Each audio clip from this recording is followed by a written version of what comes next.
Well, hey everyone, welcome back to the Let's Go podcast, where we want to connect you to the text, connect you to your calling, and encourage you as you live out your life as a disciple of Jesus. And we have a special guest with us that many of you know. Very special. The honorable, lovable, enjoyable, fun Pastor Kyle Henderson. Welcome to the podcast, bro. Thanks. It's exciting to be here. Yeah. I like being back in the studio. It's been a while. Yeah, it's been a while. We've spent a lot of time in here over the years. Exactly. Yeah. So for those of you that don't know, Kyle pastored here for 27 years. Yeah. And I guess this March it'll be 2 years since It'll be 2 years. Yeah. moved into finishing the task. Yep. Maybe just... I work for 36 Finishing the Task. It's Rick Warren's the president of the organization that's working on global goals to complete the Great Commission. And then I work for the Baptist World Alliance on their 2033 plan, which is how do we do this in the next 8 years? So we've always had the Great Commission, but you put a deadline on it and it tightens everybody up. Yeah, 2 years ago it was 10 years. 2 years ago it now was it's 10. only 8. Now it's 8. Yeah. And I think one of the fascinating things about getting to sit down with Kyle is not just the wisdom and connections that he has, but and I think Kyle knows this, and other folks may know this anecdotally, but it is so rare and odd, but rare that you would get to come and pastor at a place where the former pastor for decades is there and supports you and loves you. And it has been, I try to explain to people the support that Kyle has given and all that stuff, and people, I don't think people can fathom it. And so people are like, oh, he's still there. It's like, yeah, and he's my biggest carer and advocate. It doesn't always happen, but I grew up in a church where it happened twice in a row. At Arlington. In Arlington. My pastor, who baptized me, then retired and stayed in the church, and Charles Wade was there for 25 years, and he retired. He didn't retire. He took another job, but stayed in the church, and all three, so I was raised in a church where that was norm. So I always thought it was normal until I encountered the rest of the church world. Yeah. Wow. Well, it's a blessing. Well, we're certainly glad you're here. And so Kyle preached in the bilingual service on Sunday, and so we're got to watch your sermon, enjoyed it a lot. I want to start off just today just by letting you kind of give us the approach you had at the text. Sure. Fair warning, we're going to spend a little more time on this podcast today than we normally do, but hang in there with us because this is such a rich text. It's a long text, and I want you to start, if you can, with that little box over there, because I'm connected to this box, and tell us about that box and kind of the role that it played in your sermon. Well, let me go back. Hunter was preaching in December, and I was listening to a sermon, and I went back in my notes to try to find where it happened, but something he said. So I encourage everybody to be writing during sermons, because sometimes the preacher's going to say something, sometimes the Holy Spirit's going to say something. It's hard to sort that always out. But Hunter was preaching, and I thought of this box because I knew I was preaching this text, and I was like, we got to fix what's in the box, right? So I have this box. Connie, Wade's mother-in-law, gave me this box for my birthday, and it has a switch on the top of it, and if you turn the switch, the box opens and then immediately turns the switch off. And it doesn't matter how many times you do it, you always get the same result. And what's in the box is a program that says if somebody turns the box on, turn it off. And then it has a mechanism. And I was thinking, this is the way so many of us are in life.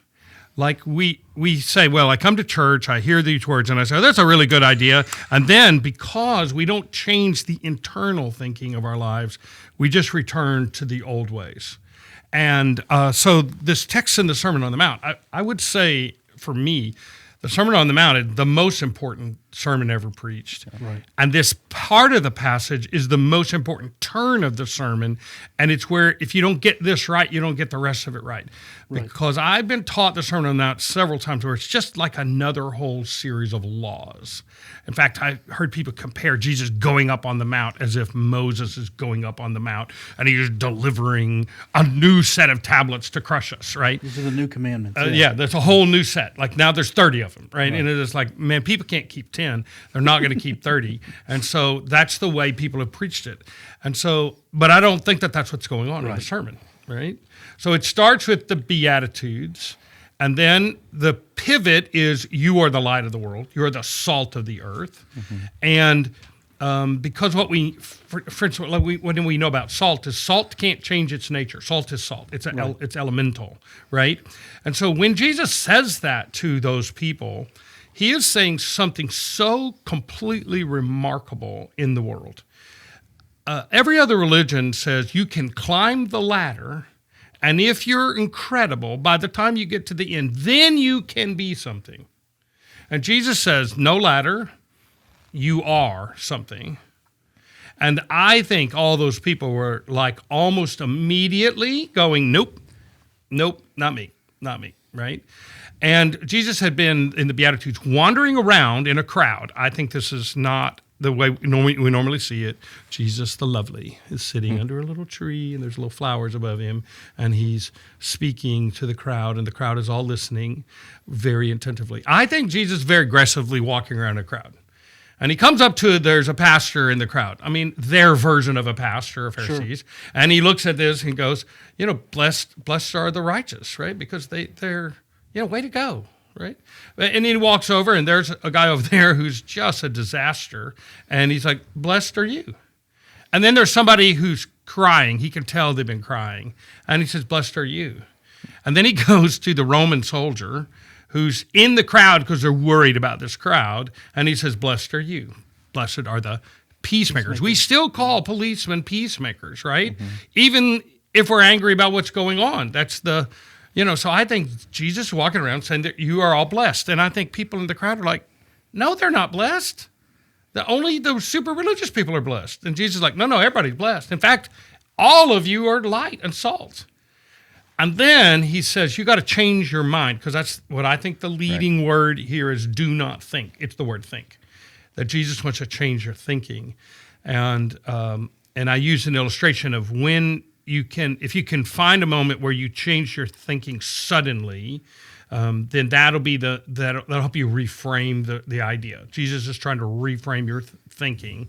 And I told a story about somebody getting stepped on in an elevator, and they get mad. Elevator opens, a person gets out, and the person's blind.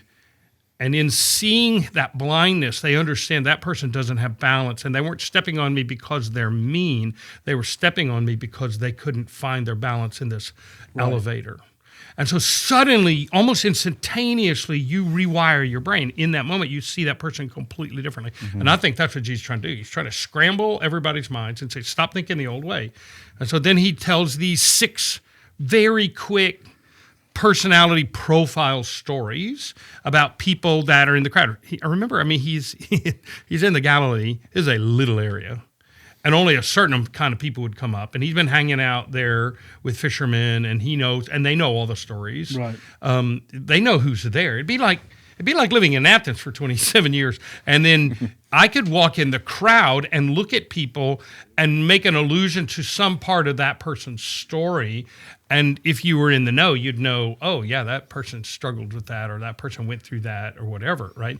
So like last night, I was in a restaurant with somebody in another town. It was their town. These people walked in the door, and they said, oh, XYZ, here's what happened in these people's lives. Like this really terrible thing happened. And it's like, oh, if you knew that, you'd all know that in a little town like that. Right. And so Jesus is walking around and saying, look, the way your mind is wired is you think that super religious people are the ones that are acceptable to God. And he says, yeah, but that's outside thinking. I want you to be inside thinkers. I want you to think, well, what's that person's heart like? Because you've all met really religious people who were really a pain to deal with. They're mean, they're judgmental, they're bitter, and everybody's like, oh, yeah, I know that person. Like, it's on Saturday Night Live, it's the church lady. Like, she following God but hating people. And so I think Jesus is trying to explode all this thinking over and over again. He's just taken a hammer. You have heard it said. That's conventional wisdom. And I think it goes for our culture, too. Anytime you think, well, this is what everybody thinks, almost at that moment, you should say, whoa, wait a minute. Because then Jesus drops into all of that, his measuring stick, his plumb line. He says, but I say. He's like, you might think this is reasonable. You might think this is normal. But Jesus says, no, I'm telling you something else.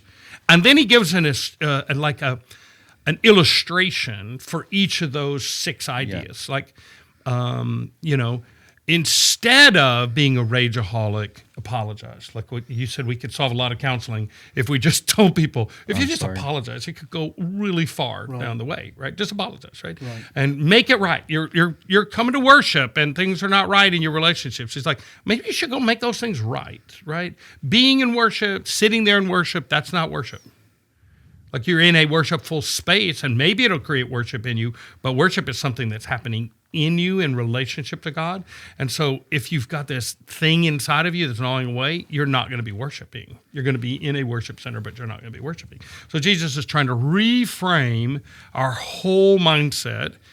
And that's why the Sermon on the Mount has lasted, and that's why people continue to point out and continue to say this is maybe the most important moral teaching that's ever been given, because he reframes our relationship from the outside to the inside. The Pharisees are mentioned in there. It's like the Pharisees, I think they get a bad rap in some ways. Like we tend to dump on them. They were scrubbing the outside of the pots really, really hard. Right. They were trying. I don't think they were evil. I think they were misguided and they were confused.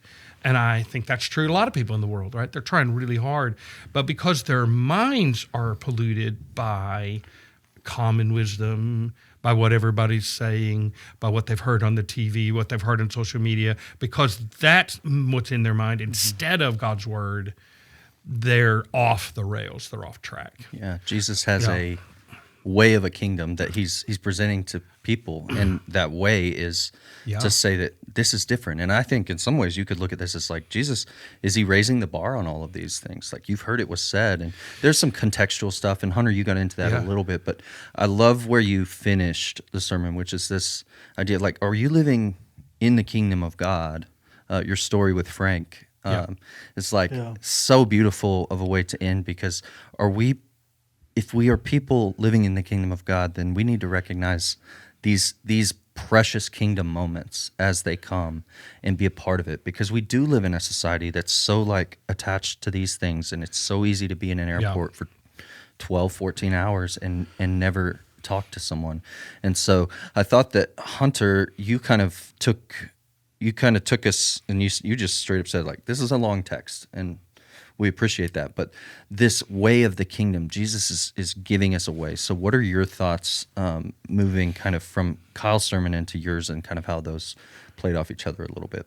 Yeah, I tried to navigate the tension of the listener in answering the questions that I assumed that they were asking about each of these. And then I did a better job at the close of the 11 o'clock service, which is why it's nice to have two services, because I can feel good about one of them, hopefully. But at the close of the 11 o'clock service, to say, hey, this was a lot, and my intention and Jesus' intention isn't even altogether to answer all these questions that are good questions. We want to answer the questions. We want to have conversation about these questions.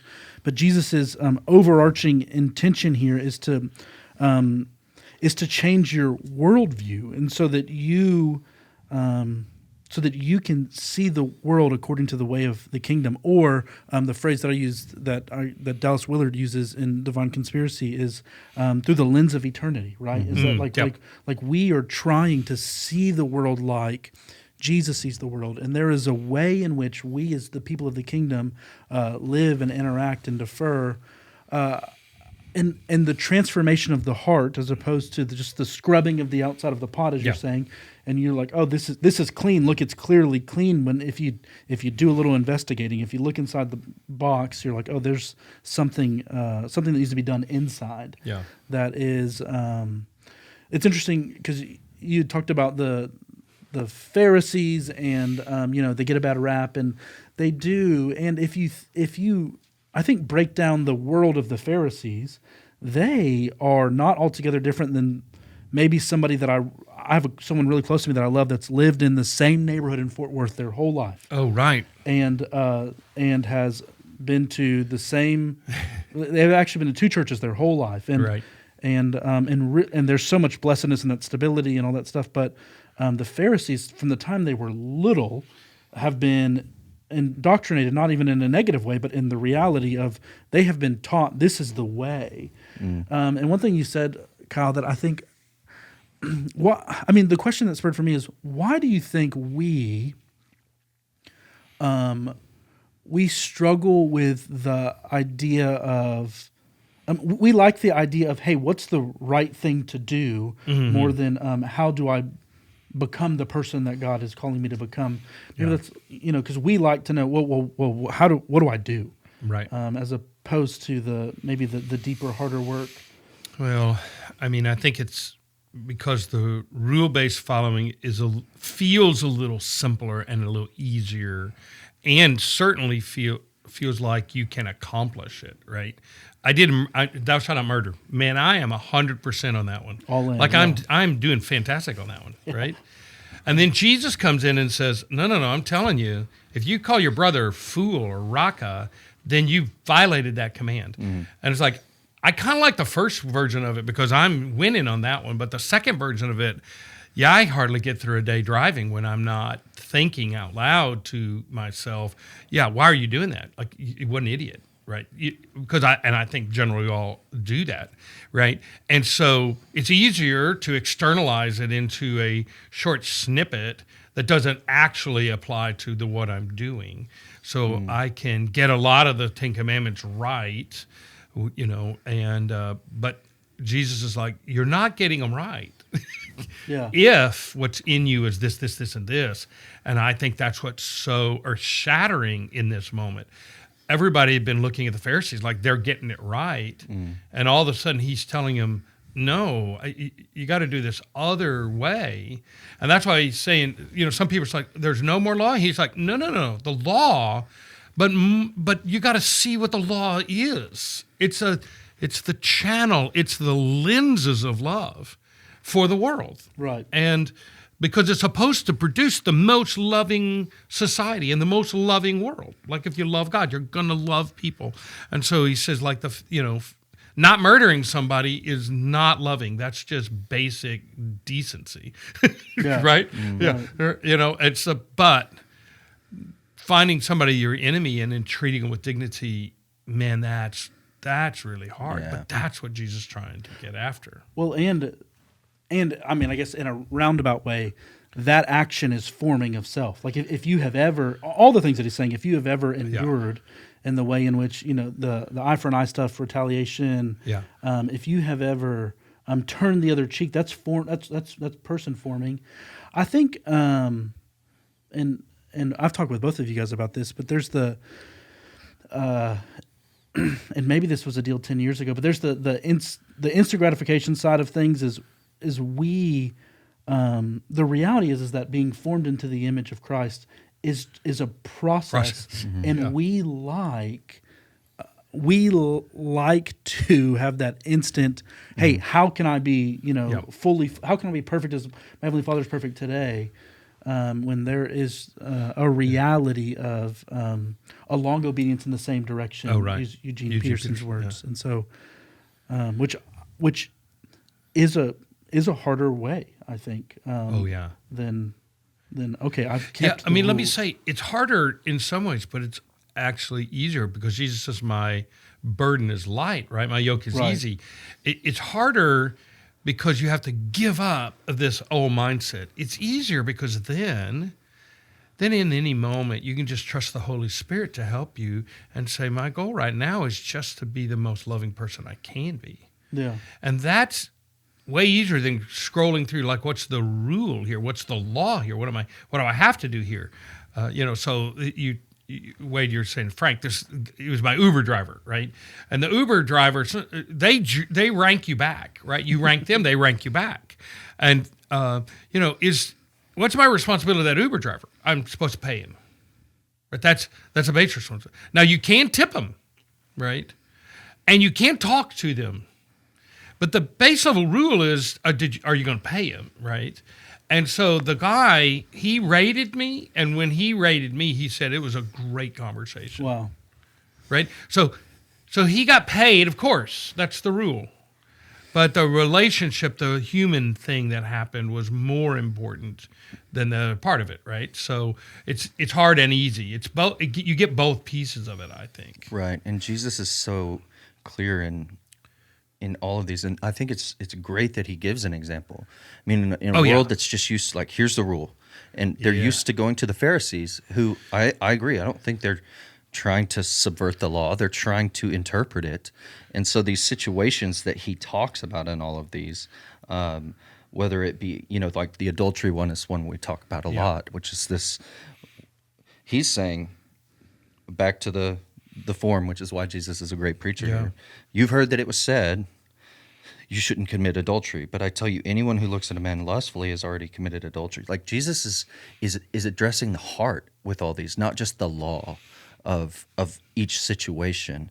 And each one of these, it's this slow, everyday obedience of being formed into Jesus. How does Jesus think? Like, and praying and asking. And if you struggle with these things, and you struggle with the legalities of them, I think when you're reading through, is like the prayer you should be asking as you're reading this is like, Jesus, renew my mind.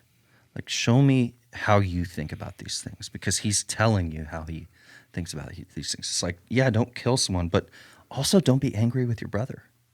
It's like, you've heard it was said, love your neighbor and hate your enemy. Well, that's what everyone says, but I'm telling you to love your enemy. What does that even mean, Jesus? Like, make me understand. I've been doing my doctoral work, and so this book is on my mind.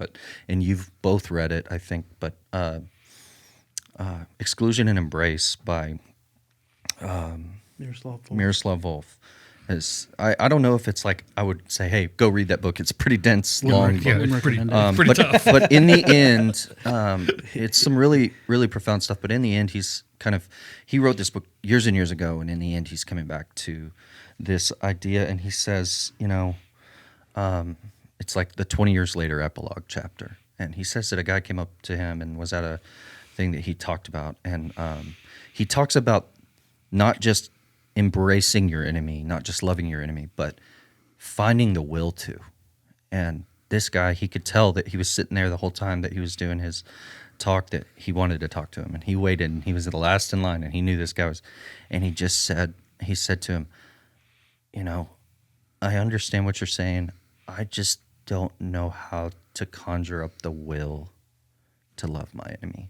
It's not like I can conceptualize like that I could love my enemy, but I can't even understand how I would get to that place.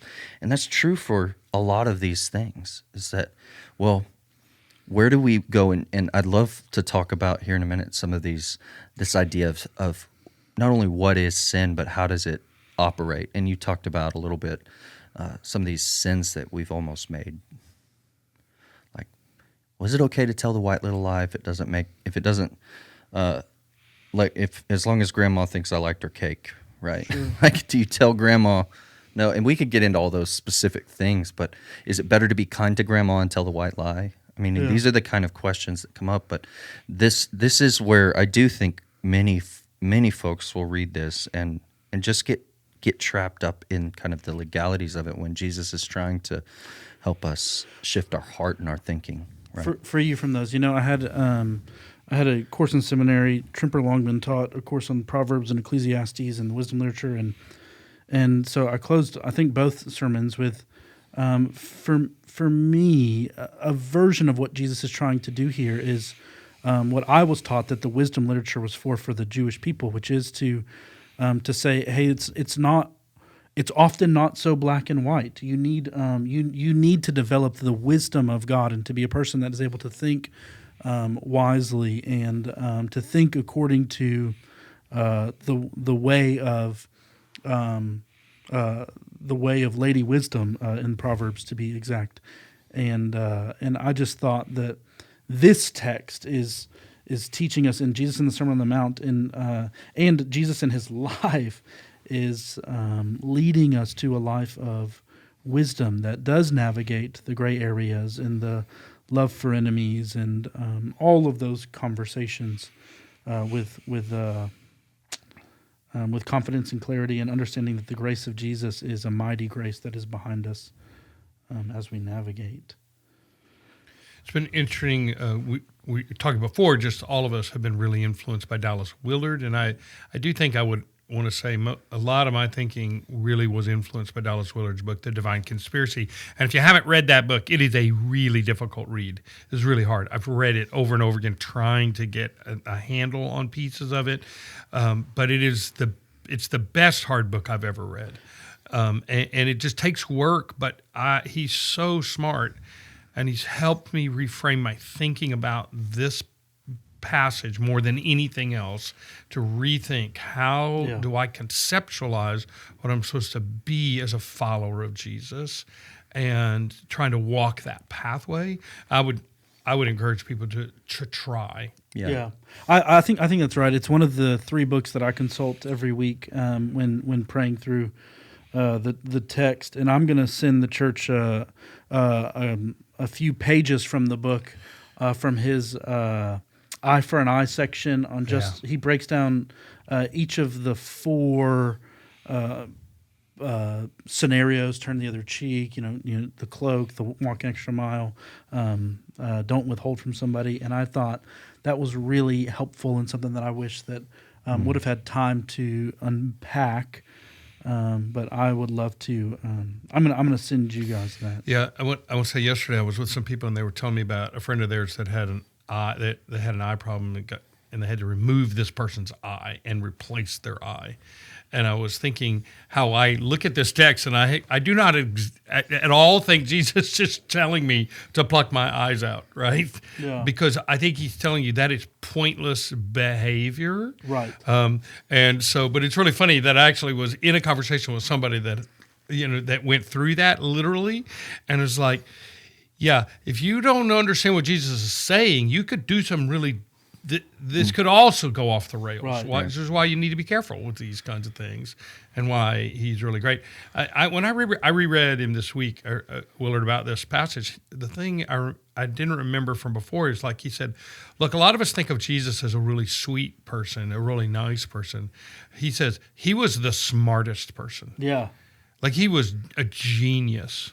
And his way of thinking about the world and the way the world is at the level of the highest level of philosophers in the world. Right. And I was really challenged thinking about that, how often I do kind of reduce Jesus down to a really nice. He's better than Mr. Rogers. He's great, but wearing a sweater. But he's like, no. He's such a sharp intellect. Reframing our minds really helped us. That helped me a lot this week, reading Willard about that. Yeah, so what we're going to do is we're just going to take a couple minutes on each section and just sort of walk through the text quickly and kind of touch on anything that we see.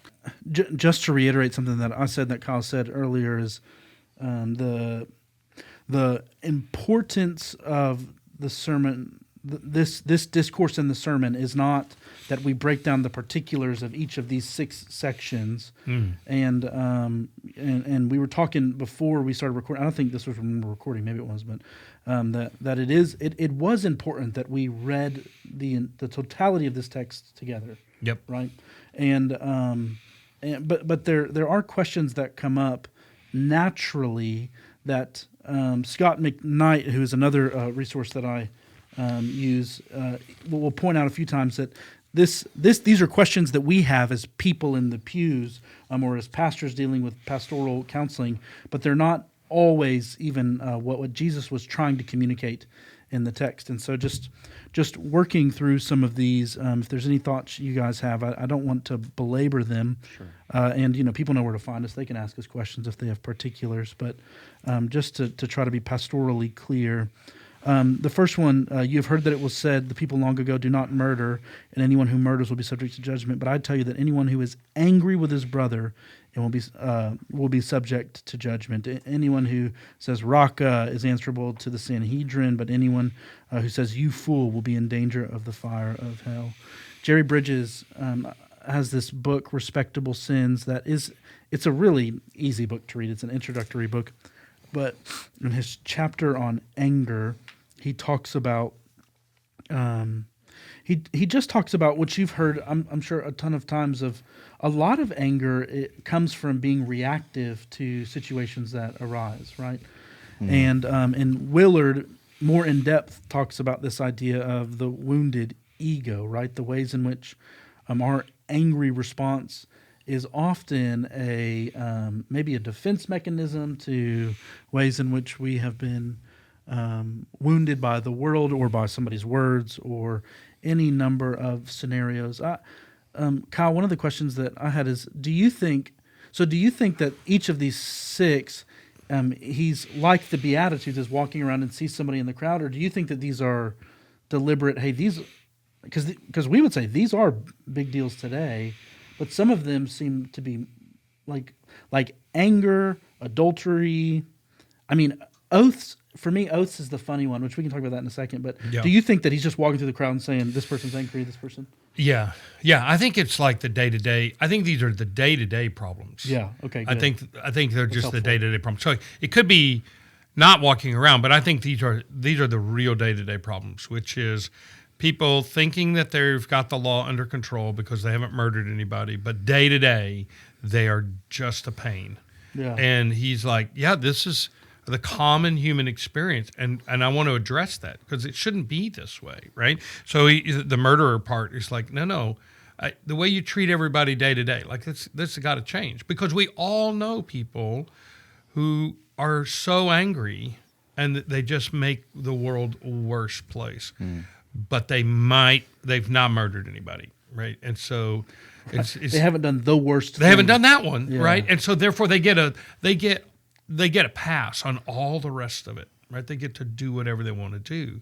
And so I think Jesus is like, sorry, that's you're missing what I want to do. It's like adultery. It's like, well, okay, fine. You didn't do that. Well, like I was walking down the street in Palestine, Texas yesterday, and there was this poster for this male strip club that's there, right? Interesting. Well, I didn't go in, right?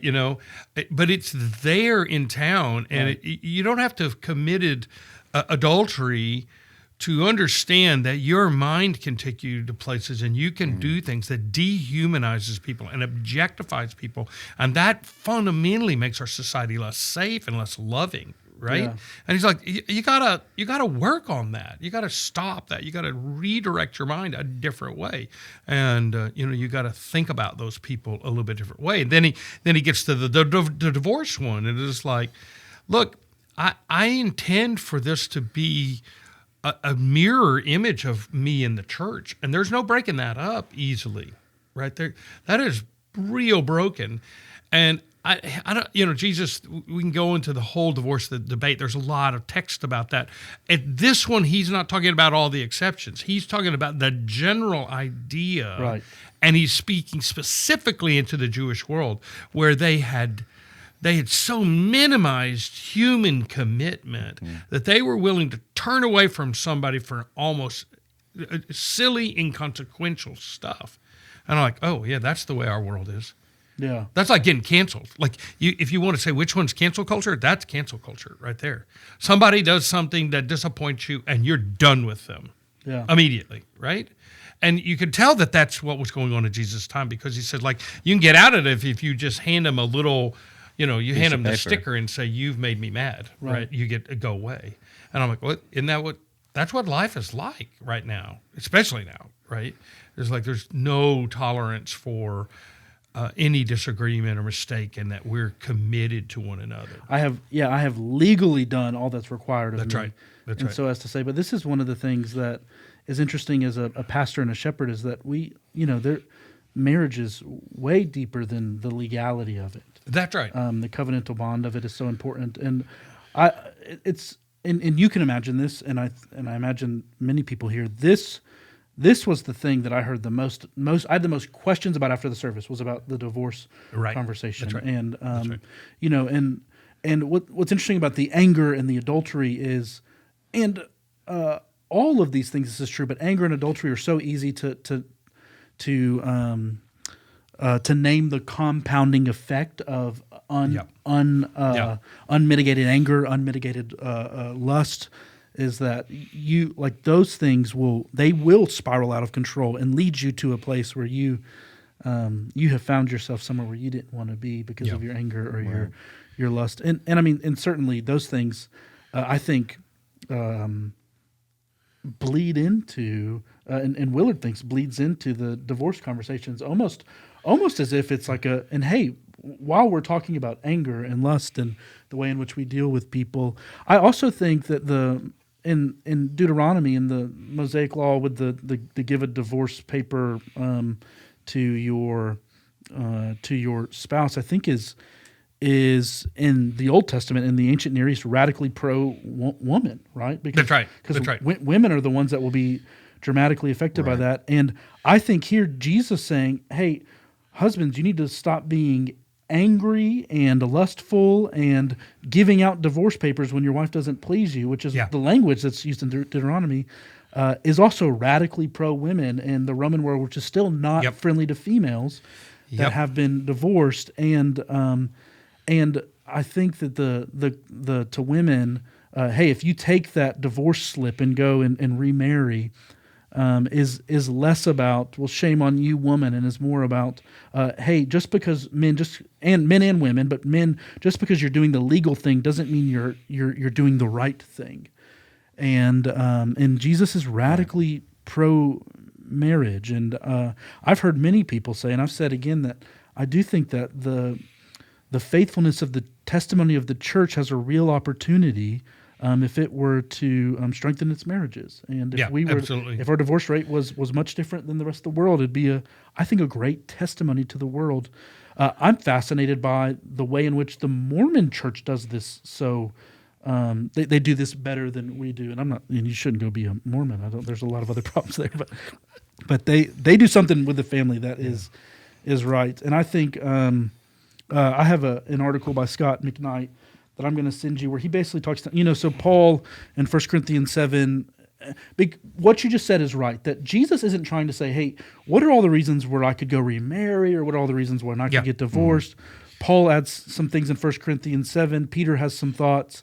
And the question of abuse for McKnight is tied to, because this was a question I got yesterday. Well, I was in an abusive relationship, and it definitely doesn't address the widowing, but I was in an abusive relationship, and he has some really helpful thoughts on the way in which the covenant is broken by lack of shelter and these other things that I thought is fascinating. And so, if you want that and don't get the emails, I'm glad to add you on that. I do want to jump on with you to say that this, of all of them, this one right here, the divorce one, is really only directed at men. Yeah. Right, because they're the only ones that can do it this stupid way, right? Mm-hmm. They're the ones that are harming others. They're the ones that are making things worse for others. And Jesus is like, you're supposed to be a blessing, right? The way you treat other people, the way you think about other people, like the way you treat other people, murder, the way you think of other people, adultery, and what you do to them and actions, based on that. And so men were doing things to women that were putting women in such great harm that it put them in such compromising situations in the ancient world that frequently they would have to turn to lives that wouldn't match up with what their goals or desires or hopes or dreams were in order to survive. Yeah. This is men-based terrorism to women. And she's like, you got to stop doing it. Well, and I don't know anybody that disagrees with that. Like, everybody's on board with that. Right. And I think that that is a maybe a low bar to set whenever you get into his next conversations about oaths and retaliations and loving your enemy. Yeah. And it's like, man, I don't. Let your yes be yes. I mean, that would even apply back to the divorce conversation. But Kyle, this is I don't know if you have any thoughts on this, but the oaths one to me is kind of the oddest. How did we get here? Right? Like why? What's do you know what's happening in Jesus' day where this has become a subject of the kingdom? Is the words that we use, the swears we make, the promises? Well, my impression, my understanding about the ancient world was that you could say something, but you're only bound by certain things that you said. Yeah. And so let me just say, it's fine print. Like, you sign all these, like I want to use some website and it says, do you agree with the statement. Have you read and agreed with the statement? I lie every time. I've never read the statements, and I don't agree with them. Yeah. But I want to use the thing, right?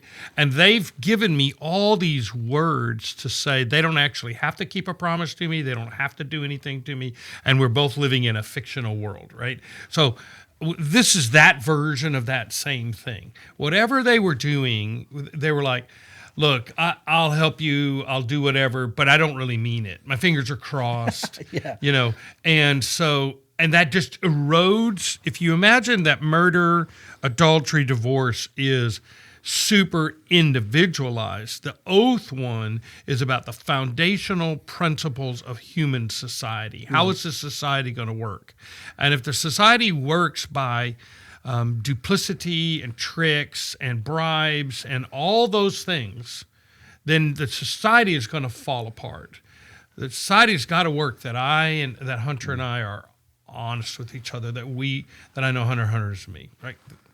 And the reason why pastoral transitions don't work very often is because usually the outgoing pastor is undermining the new pastor, right? But the outgoing pastor is frequently smiling while he's doing it. Right. I think we've all experienced. We all know this is the story, right? And so it's like, are you the kind of person that's the same with God as you are with people? It's about unity of your core, and so the oaths is just such a funny outworking of it in their world, but we have the same principle, but it's just not in oaths. It's how am I coloring my relationship and my commitments and minimizing all sorts of things to my own advantage instead of doing the right. Right. A lot of doing this the right thing seems to be Jesus in a very almost academic way interpreting the laws of their time in such a way to say, like, and this is true of us today, there are things that you can legally do in America with your business, we live in such a litigious society, but there are things you can legally do without breaking the law that grieve the heart of God. Yeah. And so he's saying here, you can legally divorce your wife by handing her a certificate, but it grieves the heart of God. You can take oaths, but if you do so in such a way that it's harming others, it grieves the heart of God. And that's where I think it's just so beautiful. And I keep saying it's like raise the bar. And that I may have talked myself out of that because it's more like Jesus is saying, are you going to take on the values of the kingdom of God? Are you going to understand the why behind all of this? And I tell a funny story. My friend I was in a car with my friend. I had a mowing business when I was like 12 years old. And it's like, how do you interpret God's word? Well, are you even paying attention to God's word, right? Like he's in the car, his dad's getting onto him about something, and his brother turns around and says something. They're starting to bicker at each other, and this is something Jesus will say later in the Sermon on the Mount. But his dad just turns to him and honestly says, like, hey, bud, you need to look at the plank in your eye before you take the speck out of someone else's. And my friend, without even stopping, he turns to his dad and he goes, well, Dad, you need to get the stick out of your butt. I laugh about it now, but he got in big trouble because he wasn't even like thinking about. Are you allowed to say that on a podcast? Oh yeah, Okay. sure. But this is what my friend said, so I was quoting him. But he said that to his dad, and I mean, his dad was a pastor. Like his eyes lit up, but you could tell that he didn't catch what his dad was saying. His dad's literally quoting Jesus to him, and he turns around and is super disrespectful to his dad. And I think if we try to look at these with this eye of legality, we're missing the heart of where Jesus is trying to mold us to think like he cares for our people in the kingdom. And the people that most of us look up to the most were really good at doing this. They're really good at keeping their word. They're really good at honoring other folks, and letting their yes be yes, even when it disadvantaged them. Even when they committed to something that they maybe shouldn't have and followed through with it anyways. And I think that I remember Randy Richards in a course was talking about this text in relationship to the patron-client relationships. And if a patron promised something to the client and then pulled the rug out from under them, that's literally pulling the grace out from somebody that you offered to them. And so the way in which God has bestowed on us so many rich blessings and grace and mercy ought to be reflected in the way that we deal with others. And he keeps his promises to us, and we keep our promises to others. And then there's two more sections, retaliation, eye for an eye, love for enemies. We talked a little bit about eye for an eye earlier. I think that Jesus is saying, hey, if the law could save you, then you just cut your hand off and cut your eye out, and you'd be good to go. Yeah. But that's not, that's what's true is that that is not what actually saves you. And then he names these 4 things that are just different and interesting. And but I tell you, don't resist an evil person. If someone strikes you on the right cheek, turn to them the other also. This is where I said this is where the rubber meets the road for me in the Sermon on the Mount. Is this like you are saying, hey, I would rather remain injured and vulnerable than injure and put somebody else in a vulnerable position that is attacking me. And someone wants to sue you, take your tunic, let him have your cloak as well. It fascinates me how much Jesus in the Sermon on the Mount, and then Paul in 1 Corinthians 5 and 6 talk about the legal system and the way in which going to court and all of those things. And someone wants to sue you, take your tunic. If someone forces you to go 1 mile, go with them 2 miles, which is like a police, a Roman official. If they force you to do something, go with them above and beyond. And then give to the one who asks. Do not turn away from the one who wants to borrow from you. I had a pastor. I've told this story before. I had a pastor in high school. I didn't have a car. Wanted to play basketball with my friends. I said, "Hey, can I borrow your car?" Just joking, right? And he said, "Yeah." And then nearly every weekend for my senior year, he let me have his car. Wow! Because I asked for it, and it marked me, right? His generosity and not that this is even like the eye for an eye, but this is like give to the one who asks. And he also had a radical view of the Book of Acts, and we share our things, we share our possessions. Do you think that retaliation, eye for an eye, and love for these are connected? Yep, right. And definitely. So, how would you believe those two together? And it's because I think of them in 2 sets of 3. The first 3 go together, and the second 3 go together. Okay. So oaths, the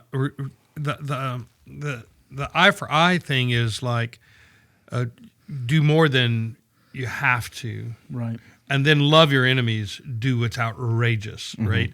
So the first one is, can you just keep your word? The second one is, do more than is expected of you. And the last one is be like God in these relationships with people that, like, it later when we get to the book of Romans, it's like, for all have sinned. Like, it's finally understanding that whatever I do to someone else is being done for me also by God himself. And so the ultimate living out the way of God is to treat others the way I'm being treated by God. Yeah. And so I want to have personal integrity in my world that I live in. That's what the beginning of the world he wants to build. And in the world that I don't want to just do the minimum requirement to be in the society that I'm in. So this will get me in a lot of trouble with people. It's like, people get tax bills now, and all they want to do is fight on how to pay less. Hey, were you reading my text from yesterday? Yeah, and I want to say, just pay your taxes. Right. Maybe you're going to pay more than you want to pay. Right. But isn't that the social contract that we need to live in order to live in the world that we're in?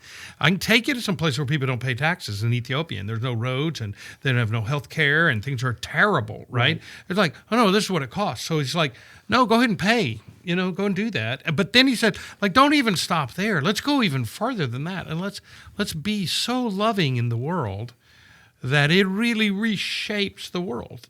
And so I think Jesus is lifting up, and it's back to I don't think he's raising the bar. I think that almost harkens to works righteousness. I got to struggle. I got to work harder.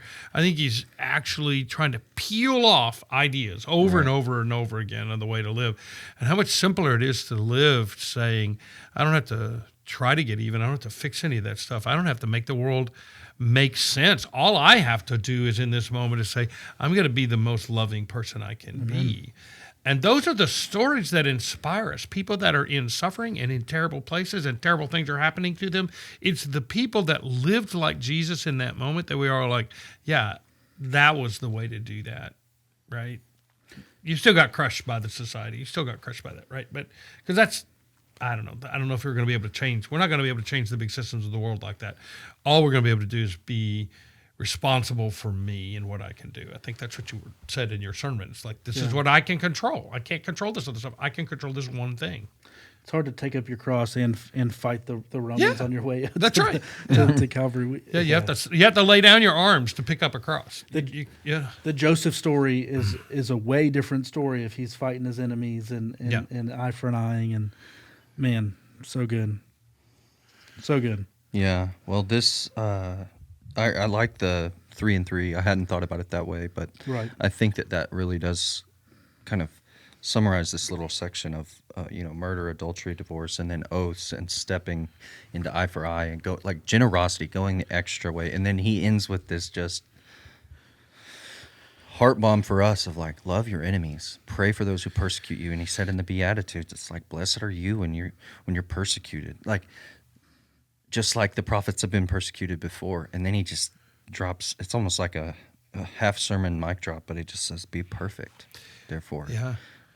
As your Heavenly Father is earlier perfect. in the week, you expanded the sermon, like you'd given me the text with the preach from, but we didn't have the last verse. It's like, oh, but you kind of need to get there, because I've been taught it too many times. It's like, this is so hard. You have to be perfect. You can't get anything wrong. And that feels crushing. Right. But in the light of what he's saying, I don't think he's saying that. I think he's saying, I need you to be like God. That's the target. That's what you're supposed to be like. And these guys that had been perfect, they hadn't murdered anybody, right? Because if you go back and look at it, it's like somebody could be perfect in the old way of thinking. They hadn't murdered anybody. They had never committed adultery. They had never divorced anybody. Their word was their bond, right? They hadn't retaliated. They'd grumbled when the Romans told them to do something. They'd done the very minimum, But you get to love of enemy, it's like all of them failed. It's the one that they all failed. They almost perfect. And then he's like, but I want you to be perfect. I do want you to live out this whole law. And maybe if you start with the last one first, the other ones will fall into place. They'll fall into place, yeah. Yeah. It reminds me of Paul's words in Philippians 3 when he says, I was the Hebrew of Hebrews, the Pharisee of Pharisees, and according to the law, perfect. But I consider all that rubbish, right? Boo-hoo, in comparison with the surpassing worth of knowing Christ. Yeah. And I think that's like for me that's the dream. That's where he starts in our text is where I would end, in that Jesus came not to abolish the law but to fulfill it, right? He came to embody the way of the kingdom, is the language that I've been using, and he came to show us how to live so that we can say, hey, we live like Jesus, and meaning that we want to be perfect as our Heavenly Father is perfect. And that's what we're striving for. That's what we pray when we take communion, I believe, is I want to be, by the mystery of your grace and mercy, I want to be perfect as my Heavenly Father is perfect, and I want to live like Jesus taught us to live in this world. Yeah, well, that's good. It almost sounds like our motto. Yeah.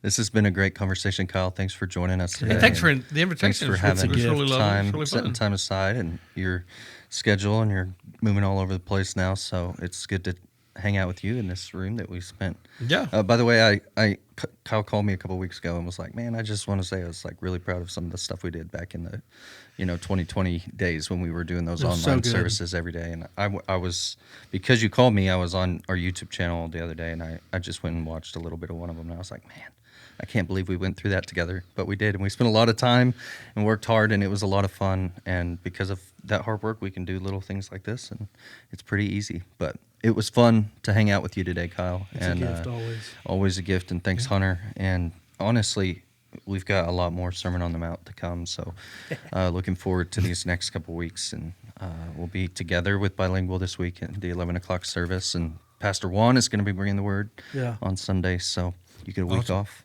So we'll sign off by saying our mission statement. We'll say, love God, Live like Jesus, serve others. Let's go. Vamos.